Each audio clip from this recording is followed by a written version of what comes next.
ఉద్యోగం ఎలా ఉండాలంటే పిల్లలు చేసేది, అందులో ఆడపిల్లలు చేసేదమ్మా, సతాయింపు ఉండకూడదు, షంటింగ్ ఉండకూడదు.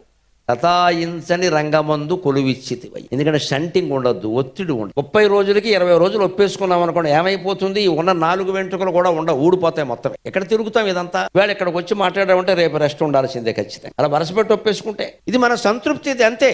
సతాయించకుండా ఉండమంటే ఇంతే. మన ప్రతిభని పెంచుకుంటే ఎవ్వరికి తిండికి లోటేం లేదండి. కోట్లు సంపాదించగలరని నేను చెప్పలేను, తిండికి లోటేం లేదండి. అందుకని ఇవాళ సాఫ్ట్వేర్ని మించిన రంగం ప్రభుత్వ ఉద్యోగం కానీ, వ్యవసాయం కానీ, సొంతంగా ఏదైనా వ్యాపారం చేసుకోవడం కానీ చేసుకుంటే హాయిగా మనశ్శాంతిగా ఉంటారు. ఇద్దరు ఇక్కడ ఉండొచ్చు, అందరూ సాఫ్ట్వేర్ ఇక్కడ కూడా కదా, అమెరికా వెళ్ళిపోవడమే. ఇంకా పైగా హైదరాబాద్లో ఉంటారు, ఉద్యోగాలు చూస్తున్నాం.